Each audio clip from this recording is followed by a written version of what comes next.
So, good evening, everyone who is joining us today for this NCSI webinar. Today we have Journal Club. I have this to introduce Dr. Ashwini Reddy, who is an assistant professor in Department of Neuroanesthesia in PGI Chandigarh. Madam, you go ahead, and today Madam will be coordinating this session. Thank you, sir. So very good evening to you all, and welcome to another episode of the NCSI Bulletin, where we dive deep into advancements in neurocritical care guided by leading experts in the field. So today we'll be presenting an interesting article on the reduction of systolic blood pressure with stability maintenance as a new therapeutic goal in patients with intracranial hemorrhage. So this concept challenges us to rethink our approach to the management of blood pressure in intracranial hemorrhage and consider not just how fast or how far we are able to lower the blood pressure, but how stable we keep it thereafter. So I hereby welcome today's speaker, Dr. Sonal Agarwal, who is working as an associate consultant in Medanta Hospital, Lucknow. And the moderator for today's session is Dr. Nidhi Singh, who is an assistant professor in SGPGI, Lucknow. So very warm welcome to you both, and over to you. Good evening, everyone. So the topic for today's Journal Club is systolic blood pressure reduction with stability as a new therapeutic goal in patients with intracerebral hemorrhage. Results of the pooled analysis of ATTACH-2 and INTERACT-2 trials. This article has been published in the year 2025 only, just last month in the May, in the journal Neurocritical Care. Now, Sonal will be giving the general brief overview of the article. Good evening, everyone. Let us begin with the background for this article. So, as we know, the AHA-ASA guidelines that came out in 2022 recommended that the systolic blood pressure therapeutic targets should be kept between 130 to 150 mmHg within the first 60 minutes of initiating treatment for ICH. Similarly, the European Stroke Organization guidelines that came out in 2021 also suggested that the systolic blood pressure should be maintained between 110 and 140 mmHg, also emphasizing that lowering of systolic blood pressure to less than 90 mmHg should be avoided, as it may increase chances of AKI. Now, several clinical trials have used a reduction of systolic blood pressure to target therapeutic value as a measure of treatment success, not capturing the immediate fluctuation or overshoot correction, which may reduce the benefit of the initial reduction achieved. This study evaluated the prognostic value of systolic blood pressure reduction with stability, which is a novel endpoint combining controlled blood pressure reduction and maintenance using data from two large multinational clinical trials. Okay, let us quickly go through the clinical trials that have been analyzed in this article. The first is the INTERACT-2 trial that was published under the title Rapid Blood Pressure Lowering in Patients with Acute Intracerebral Hemorrhage, published in the New England Journal of Medicine in 2013. This study had the objective to assess if rapid systolic blood pressure reduction to less than 140 mmHg improves outcome in patients with ICH. 2,839 patients with spontaneous ICH were included, with the criteria that the initial systolic blood pressure was 150 to 220 mmHg, the initial GCS was more than 5, and the time of presentation from onset of symptoms was less than 6 hours. The study divided patients into two groups according to treatment targets. One was the intensive lowering group, and second was the guideline directed lowering group. The study used locally available drugs like IV urapidil, labetalol, hydralazine, metoprolol, or nitrates as BP lowering agents. The primary outcome was death or major disability at 90 days. The study concluded that there was no significant benefit in primary outcome, but functional analysis improved in ordinal analysis, thus saying that early, safe lowering of systolic blood pressure to less than 140 is potentially beneficial. The next trial is ATTACH-2 trial, or the antihypertensive treatment of acute cerebral hemorrhage trial, which was published under the title of Intensive Blood Pressure Lowering in Patients with Acute Cerebral Hemorrhage in the New England Journal of Medicine in 2016. This trial had the objective to test if intensive systolic blood pressure lowering improves outcome over standard lowering. 1,000 patients with spontaneous ICH were included in this trial with the criteria that initial hematoma in the patient was less than 60 cc. The initial GCS was more than equal to 5. The initial systolic blood pressure was more than 180 mmHg, and the time of presentation from onset of symptoms was less than 4.5 hours. Even this study divided the patient population into two groups as per treatment targets. Here, the first line BP lowering agent was IV nicardipine. It was given with an initial dosage of 5 mg per hour, and incremental doses of 2.5 mg per hour were added to achieve the target BP up to 15 mg per hour. After that, a second agent was added to achieve the target. The primary outcome here was death or disability at 3 months. Attached trial concluded that intensive BP lowering did not reduce death or disability compared to standard lowering. Here, they said that aggressive systolic blood pressure target of 110 to 139 does not improve outcome, but it may raise adverse events. Okay. Coming back to our study, this is a post-hoc analysis of Interact2 and Attach2 trials as discussed. Then this study included those patients that had initial systolic blood pressure of 150 to 220 mmHg. This study divided patients into two groups. One was the patients that achieved systolic blood pressure reduction with stability, and the second group was the patients that did not achieve SBP reduction with stability.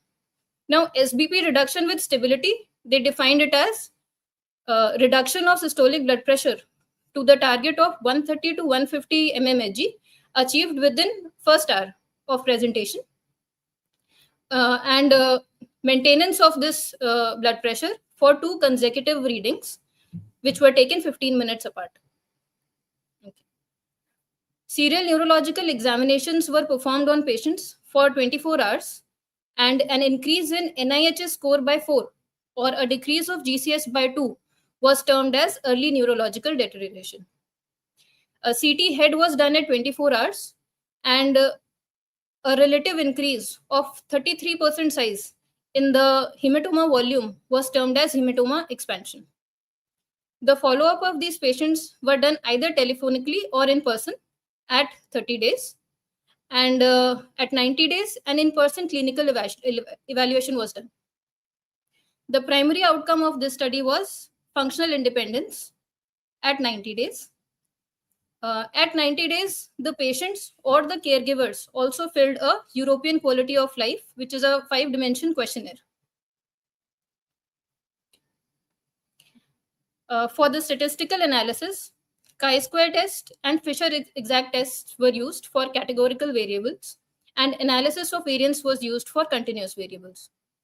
They also did a logistic regression analysis to obtain a binary outcome so as to compare the rates of neurological deterioration within 24 hours among patients who did and those who did not achieve systolic blood pressure reduction with stability. The potential confounders were identified based on previous studies and univariate analysis.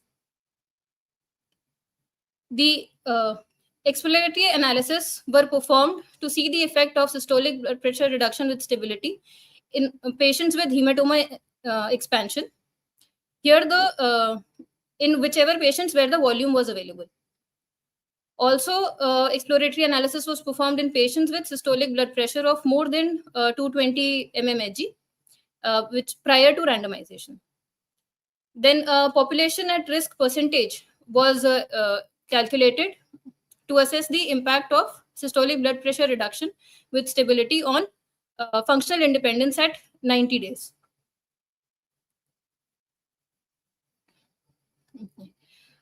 So a total of 3,694 patients with ICH and a systolic blood pressure of less than 220 mmHg were analyzed.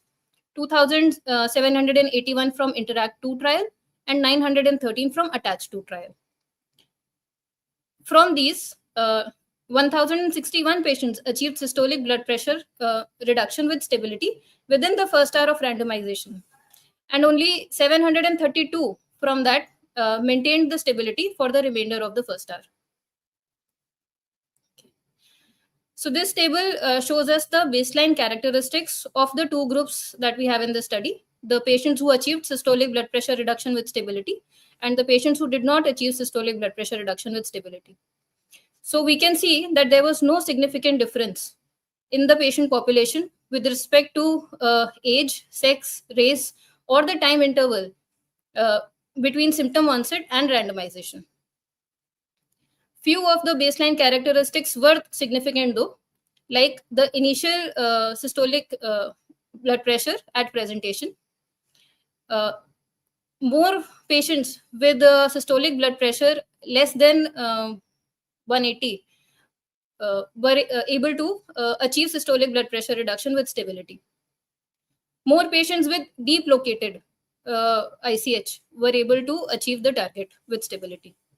And more patients who were diabetic and were already on anti-diabetic medication prior to this ICH, they achieved our target, that is systolic blood pressure reduction with stability. Whereas presence of intraventricular hemorrhage at presentation, it seemed that these patients did not achieve systolic blood pressure reduction with stability. As for outcomes, this table says that there was no significant difference in the two groups with respect to hematoma expansion, which was assessed at 24 hours. Another assessment done at 24 hours was neurological deterioration. Here, it seems that more patients with neurological deterioration did not achieve systolic blood pressure reduction with stability. Also, functional outcome that was assessed at 90 days. So more patients who achieved systolic blood pressure reduction with stability had better outcome, good functional outcome, and more patients who did not achieve had more of disability. So this table shows the odds of functional independence at 90 days. So in the proportion of patients with functional independence in patients who achieved systolic blood pressure with stability, more patients with initial GCS score of more than 8 or a better GCS score had more better odds ratio of achieving systolic blood pressure reduction. And also patients with initial BP of less than 185 mmHg had a better odds ratio of achieving functional independence at 90 days. Okay. Now Dr. Nidhi will continue with the discussion and the remaining presentation. So we've seen that this study was a post hoc analysis. It has been stressed upon, and it focused on the effects of early systolic blood pressure stability on functional outcomes in intracranial hemorrhage patients, intracerebral hemorrhage patients. So around less than 1/3 of the total patients, that is the 3,694 patients, they achieved systolic blood pressure reduction with stability within an hour, which was defined as 2 consecutive readings after the BP of 130 to 150 was achieved. And we've seen that the patients who achieved systolic blood pressure stability, they had 38% higher odds of functional independence. That is the MRA score at 90 days. They also had reduced odds of neurological deterioration at 24 hours and better quality of life. And this effect was consistent across subgroups. That is the patients presenting with good or poor GCS or presenting early or late. In this regard, if we look at the past studies, then in 2018, this Attach 2 post hoc analysis was published, which said that persistent systolic blood pressure of less than 140 millimeters of mercury, if maintained for 21 to 22 hours, that is reduced as well as maintained, it is associated with lower risk of death and disability. Also, in 2024, there was this RANGE trial, that is the rapid, intensive, and sustained blood pressure lowering in acute ICH, which said that early systolic blood pressure target achievement reduced hematoma expansion, but then this decrease in systolic blood pressure was not associated with functional independence. This is because systolic blood pressure variability and not just the reduction has shown to influence outcome. So if there is increased systolic blood pressure variability, the outcome will be poor.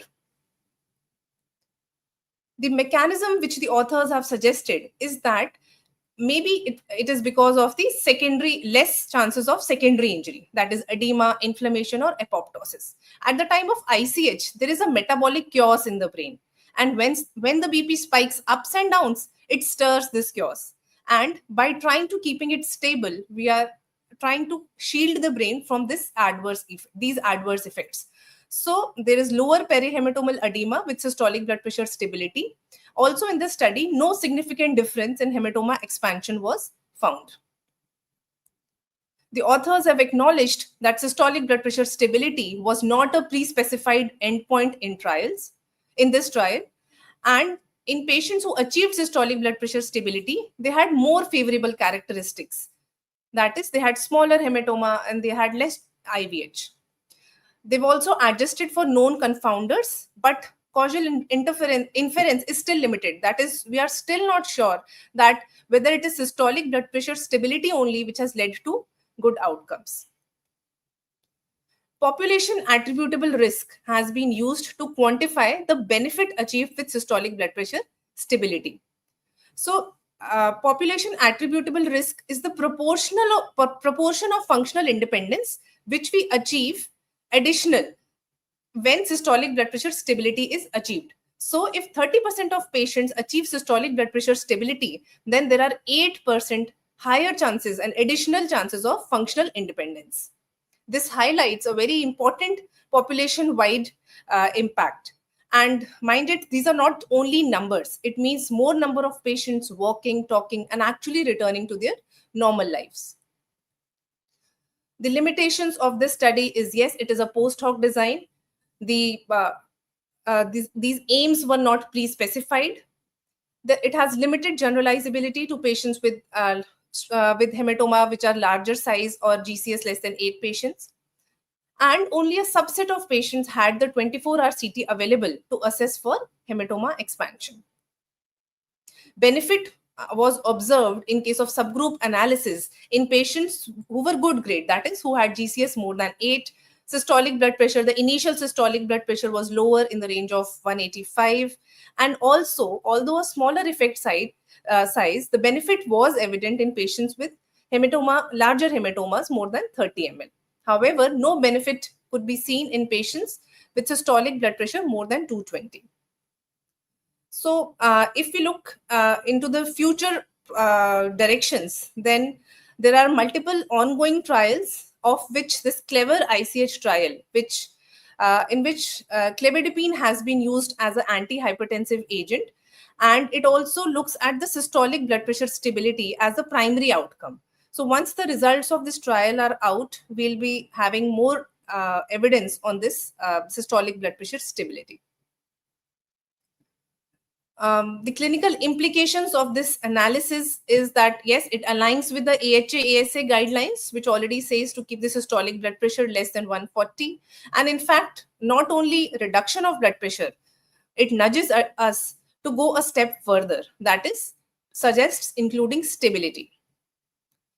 Let us have a look at the AHA recommendations of 2022, which suggests reaching the target blood pressure within an hour, which is systolic blood pressure between 150 to 220, and acute lowering of systolic blood pressure to a target of 140 with a goal of maintaining in the range of 130 to 150. Let us see the literature, the other available literature in this regard. We've discussed the INTERACT-2 trial, which suggests the potential functional benefit of blood pressure lowering to less than 140, especially when initiated early. ATTACH-2 trial suggested that BP lowering to 110 to 139 did not reduce death or disability, but was associated with more adverse events. So Both these trials actually looked at intensive lowering of blood pressure only. Attached to went a step further, that is 110 more intensive lowering, 110 to 139, but then there were more harms, more renal side effects associated. In 2013, there was this ICH ADAPT trial, that is acutely decreasing arterial pressure in ICH, which said that when we decrease blood pressure in these patients, it does not lead to decrease in cerebral blood flow, which was observed using CT perfusion studies at 2 hours. Another trial, a Japanese trial, that is Samurai ICH trial, which stood for stroke acute management with urgent risk factor assessment and improvement, found that if systolic variability is high, it leads to poor outcome. It also studied the intensive blood pressure lowering with nicardipine. Attached to BP attained trial published in 2018 found no improvement in outcomes with lowering of blood pressure, but it said that if BP is lowered as well as maintained, that is kept stable for around 22 hours, then the outcomes are better. Another retrospective analysis of MIMIC-3 database also suggested that higher BP variability is associated with worse outcomes. With this, let us have a look at other INTERACT trials. In this analysis, in the study, we are seeing INTERACT 2 trial has been included, but then we should know that INTERACT 1 was a pilot study which actually proved the feasibility of intensive blood pressure lowering. INTERACT 2 is, we just saw that intensive versus standard blood pressures were compared. In INTERACT 3, which was published in 2023, goal-directed care bundle in patients of ICH was provided. That is, along with lowering of blood pressure, keeping glucose in target range, using antipyretics for fever, and giving drugs for reversal of the coagulation, that is anticoagulant drugs, was given, and it was found that it led to improved outcomes. INTERACT 4 trial is ongoing, and it is seeing the effect of pre-hospital intravenous blood pressure lowering with urapidil. Now that we've completed discussing this article, let us critically appraise it. So the first question is the study question relevant? To study, to know the relevance of study question, we have the PICOT criteria, that is the PICOT mnemonic, which includes patient or population, intervention, comparator, outcome, and time. If we look at the patients, this study included adult patients with acute ICH with initial systolic blood pressure of 150 to 220. Intervention was obviously systolic blood pressure stability, a reduction along with stability. It was compared with patients not achieving systolic blood pressure reduction with stability. Outcome was the functional independence and the neurological deterioration, which was seen at 3 months and 24 hours. The neurological deterioration at 24 hours. And also the quality of life indices were seen at 3 months. So the next question is, what is the novelty in this study? Does it add anything new? So I would say definitely yes. Till now, we were only talking about target blood pressure. But this study has included another dimension to it, that is achieving a systolic blood pressure stability and not just achieving that target. So yes, it has definitely added to our existing knowledge. Adherence to stroke guidelines. So this was a retrospective observational study of 2 randomized control trials. So STROBE stands for Strengthening Recommendations of Observational Studies in the epidemiology. And I would say that it because it had clear objectives, the cohort has been adequately described. It has aptly done the statistical analysis and also the subgroup analysis, and the limitations have been described. So yes, it adheres to the STROBE checklist as well. Study design, was it appropriate? I feel yes, it was appropriate because it is a post hoc analysis which is actually done if we need to generate some hypothesis, and this analysis was of 2 high quality randomized control trials. Potential sources of bias, were they addressed? So as we've seen that multivariate analysis to adjust for confounders. The known confounders were done. But then, yes, we'll have to acknowledge this fact that only the trial participants, that is the patients who were included in these two RCTs, were included. And it is not based on the results on real world patients. So selection bias is definitely there. Also at 24 hours, the CT was not available. So that bias is also there. Statistical analysis, was it performed correctly? Yes, because logistic regression analysis was done. They also did the subgroup analysis, and also the population attributable risk was calculated, which makes it more relevant. Whether the data or the results can be generalized to the general public, I feel generalizability is limited, because in this trial, the patients who were included had small hematoma. Also, they presented early. That is, within 4.5 hours in attach and within 6 hours in interact. And GCS was also good. That is, more than 8 GCS they've included. So, if we try to generalize this data on patients with a larger hematoma, or who present with GCS less than 8, that is doubtful. So to conclude, systolic blood pressure reduction with stability is associated with better functional outcomes assessed using MRS at 90 days. And this likely works through limiting the secondary brain injury and not just the hematoma growth. And further validation with more prospective trials are needed before we actually incorporate it in practice. That is it. So thank you to both our presenters for very clear and insightful discussion of this important article. So I think you have highlighted not only the key findings, but you have raised critical questions about their real world application. So thank you to you both. We appreciate the time and effort that you have put into preparing this presentation. We are opening the floor for all questions. So, while we're waiting for the questions, ma'am, where do you think this, concept of reduction of systolic blood pressure with stability stands, with respect to the current guidelines for BP management in intracranial hemorrhage? Is it time to change the clinical protocols already, or what do you think about that?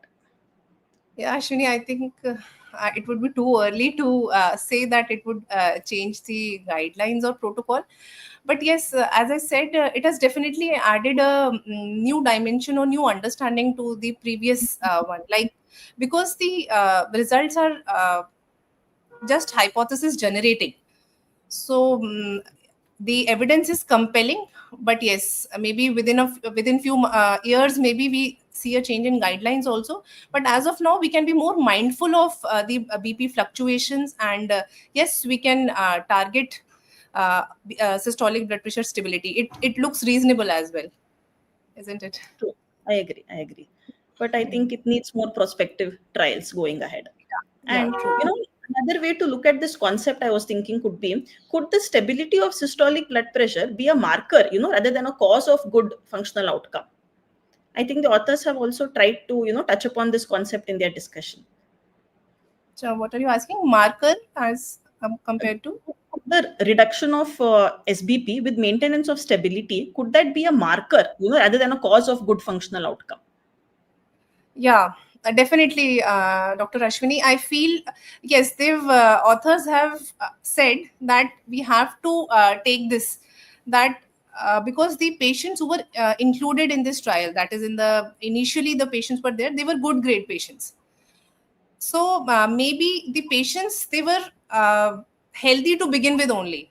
So we don't have a cause effect relationship that this, because it is a post hoc analysis, as I said. So we are not sure whether it is systolic blood pressure stability only which is leading to the good outcomes. It may be maybe the patients were healthy only to start with, and that is why they had good outcomes. So it may be just a surrogate marker, as you said. Definitely. True. And these days we have many trials and studies who are assessing the effect of individualizing the control of blood pressure in the management of ICS, based on patient to patient basis. So they've used many things like cerebral autoregulation and factors like variability.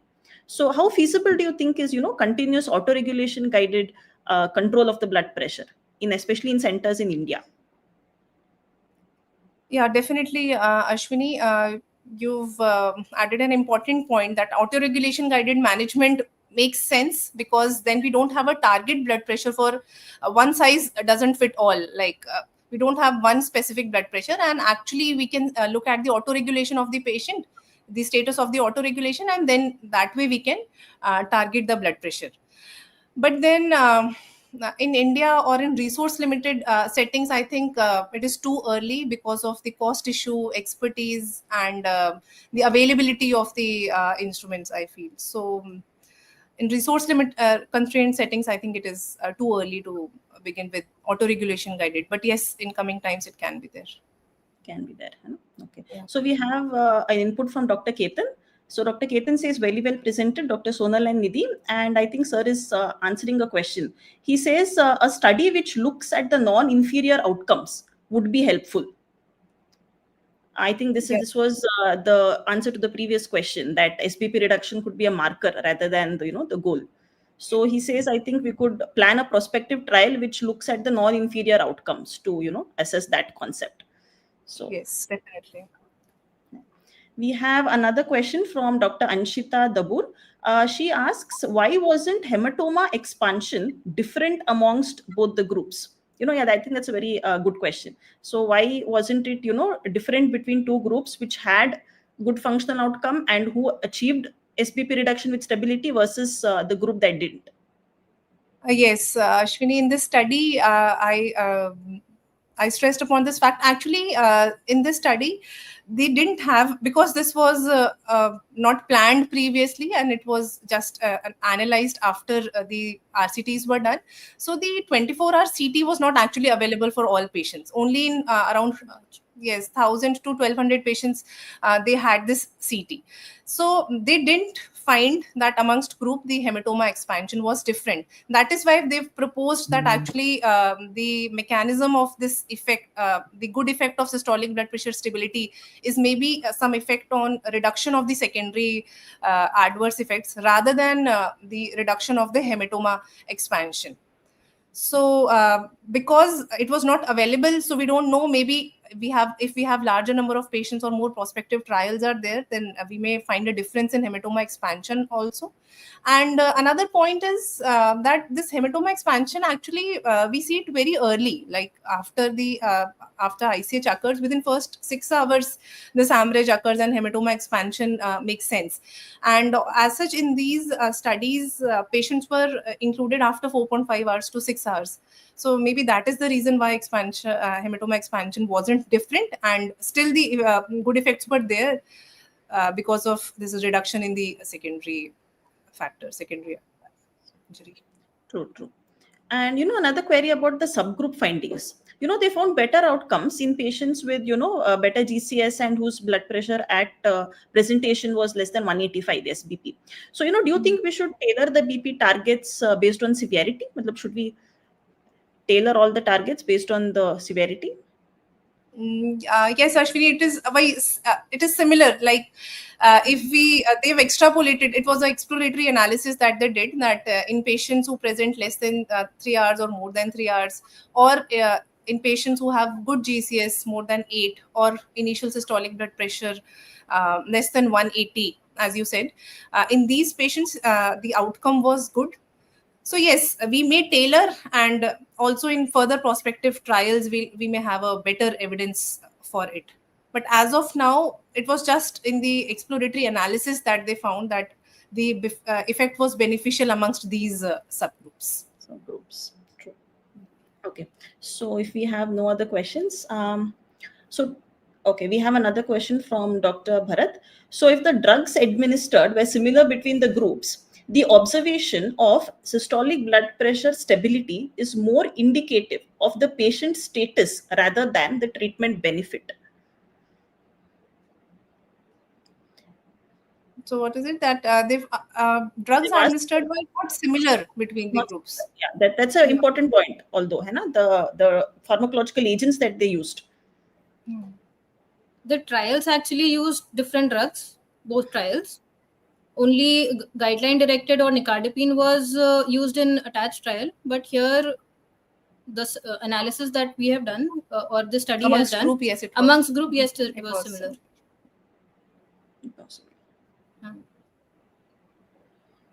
True, but that is also another point. Kids, stability is a marker of status rather than the benefit. So it can be a marker rather than the outcome. So yeah, So that's, that's yeah. what it is, a surrogate marker. We don't know that these patients were very healthy. so we need only. another prospective trials, with I think similar pharmacological tailored therapy as well to draw definitive conclusions. So we have another question by Dr. Aurobindo. He asks, is the systolic blood pressure reduction and stability, did it take into account the initial values of the Glasgow Coma scale and post-resuscitation Glasgow Coma scale? Yes, not post-resuscitation GCS values, but then initial GCS was taken into consideration. That is what, that patients who had initial GCS more than 8, they had in the subgroup analysis, they had better outcomes. So they definitely took into account, but they've not mentioned about post-resuscitation GCS values. Anything else? That is like? it's The a good follow-up point, was based Dr. on functional outcome and not based on the GCS later. GCS. True. That's a good point, Dr. Rubindo. Dr. Ketan also says, looking at numbers, it's just a difference of 4%. Though the Yes. p-values are significant statistically, maybe it's the effect of the high participant numbers. Yes, definitely. Definitely, sir. I think that's a good point here that you raised. Although the difference is statistically significant, clinically it may not translate into meaningful benefits. So if there are no other questions, so to conclude, this pooled analysis of the attached to and the interact to trials introduces this new concept of systolic blood pressure reduction with stability as a potentially more meaningful clinical therapeutic target in managing patients with acute intracerebral hemorrhage. So while achieving reduction of blood pressure is already a cornerstone in many of the current guidelines, this article suggests that maintaining that blood pressure within a narrow stable range may be just as critical, if not more, for improving functional outcomes. However, as this was a post-hoc analysis, I think the findings should be viewed, as ma'am said, as hypothesis generating, and we need larger prospective studies to confirm whether targeting systolic blood pressure stability translates into consistent clinical benefits. So we thank both the presenters for a very wonderful presentation. As Dr. Priya Thapa has also told, it was a very nice presentation. So thank you to you both. And thank you to all our viewers for patient listening. Thank you, Thank you. Ashwini. And I thank all the participants today who have joined with us and those wonderful questions which made the discussion very useful for everyone. But definitely Dr. Nidhi and Dr. Sonal, very concise and clear presentation. Dr. Ashwini, you did a great job of coordinating it, and the presentation came out very nice. And thank you everyone for joining us today. Hope see you again later for our future webinars. Thank you. Thank you. Thank you, sir.